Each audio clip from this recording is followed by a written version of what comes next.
The teeth of a monumental decision. He was drafted, and then he refused induction on the grounds of his religious convictions on war. My conscience won't let me go shoot my brother or some darker people or some poor hungry people in the mud for big powerful America and shoot them for what? They never called me nigger. They never lynched me. They never put no dogs on me. They never robbed me of my nationality, raped and killed my mother and father. What I'm going to shoot them for what? How am I going to shoot them? Them little poor little black people, little babies and children and women. How can I shoot them poor people? I would just take me to jail. L'auteur du jour me tenait vraiment à cœur. C'est pour ça que j'ai mis un peu de temps à trouver son livre, mais que je ne voulais pas en changer. Il s'agit de Henry David Thoreau. Thoreau, c'est comme ça qu'ils disent. C'est l'homme qui a écrit Walden. C'est un livre très puissant dont je te parlerai sûrement un de ces quatre. Mais aujourd'hui, c'est pas de ça dont on va parler, mais de ça.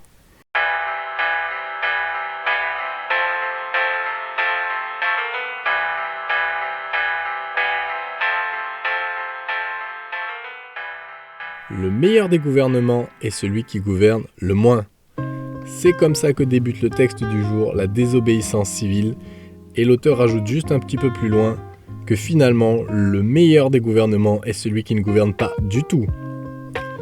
Bon, je préfère préciser avant toute chose que je suis complètement apolitique, que la politique ne m'intéresse pas, et que si c'était pas Thoreau qui avait écrit ce livre, je l'aurais sûrement pas lu.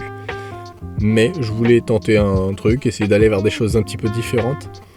Et donc aujourd'hui, puisque c'est pas vraiment mon truc, ce que je vais faire, c'est que je ne vais pas essayer de m'immiscer dans ça, je vais pas analyser le texte, je vais simplement te synthétiser les idées de Thoreau.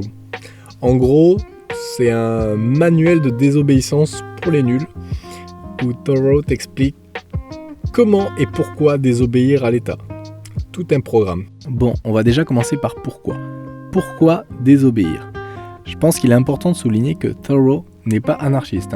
Il cherche pas à détruire l'État, il cherche à lui désobéir. Et pas dans n'importe quelle situation. Il cherche dans les cas où l'État, qui compare à une machine, déraille. Et quand l'État déraille au point de se servir de toi pour fabriquer de l'injustice, et bien dans ces situations critiques-là, il faut désobéir. Alors tu peux te dire, oui, mais quand même, on est dans un état de droit, il doit quand même exister d'autres situations, d'autres alternatives pour faire face à une situation injuste. Eh bien non. Et Thoreau nous explique qu'il n'y a pas d'autre alternative, et ce pour 4 raisons. La première des raisons, c'est que tu peux pas t'en remettre à l'État. Parce que les législateurs, ceux qui font les lois, les juristes, les politiciens et tous les pions qui font appliquer les lois, eh bien, ils ne se voient que comme une partie de la machine et ils font leur travail de façon inconsciente et complètement automatique. Dur à l'ex, c'est de l'ex. La loi est dure, mais c'est la loi.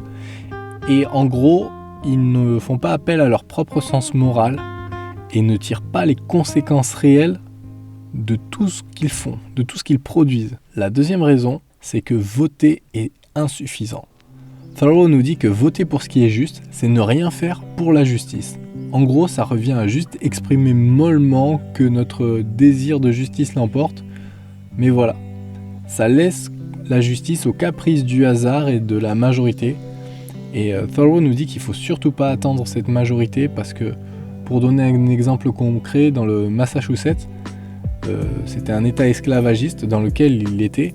Et il dit que, en gros, le Massachusetts promulguera l'abolition de l'esclavage le jour où il y aura une indifférence complète à ce sujet ou qu'il n'y aura plus aucun esclave à libérer, quoi. 3.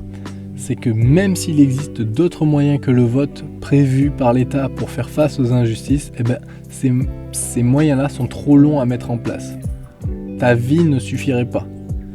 Et même si tu parviens à faire une pétition, une manifestation, etc., il n'est pas dit que l'État en tienne compte, et à ce moment-là, il ne te restera plus aucun recours.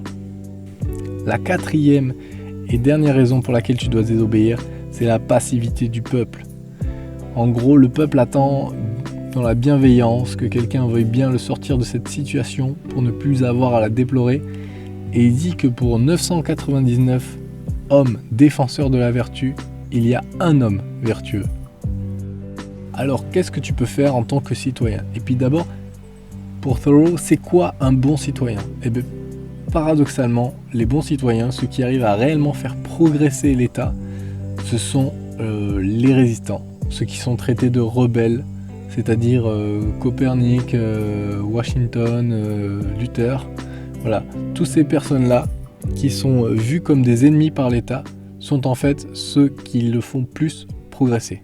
Donc l'auteur t'invite à faire comme eux, et la règle numéro 1 pour ça, c'est de toujours agir en faisant en sorte que tes actes répondent à ce que te dit ta conscience. Avant d'essayer de répondre à ce que te demande l'État, essaye d'agir de façon à ce que ça réponde à ce que te dit ta conscience. Et de cette façon-là, tu seras en adéquation avec la justice, parce que la loi nous dit Thoreau, elle n'a jamais rendu d'homme un brin plus juste. La justice, elle se fait à ton échelle et ça tient de ta responsabilité individuelle. 2, alors là c'est très simple, si tu es fonctionnaire, tu démissionnes. Troisième et dernière solution, un petit peu plus concrète, mais qui répond toujours à la première, c'est refuser de payer ses impôts. Thoreau illustre un cas concret parce que le Massachusetts, qui était par exemple en guerre contre le Mexique, et puis État esclavagiste, etc., dans cet état-là, Thoreau a refusé pendant 6 ans de payer les impôts parce qu'il ne voulait pas participer à ça et financer ça. Du coup, voilà.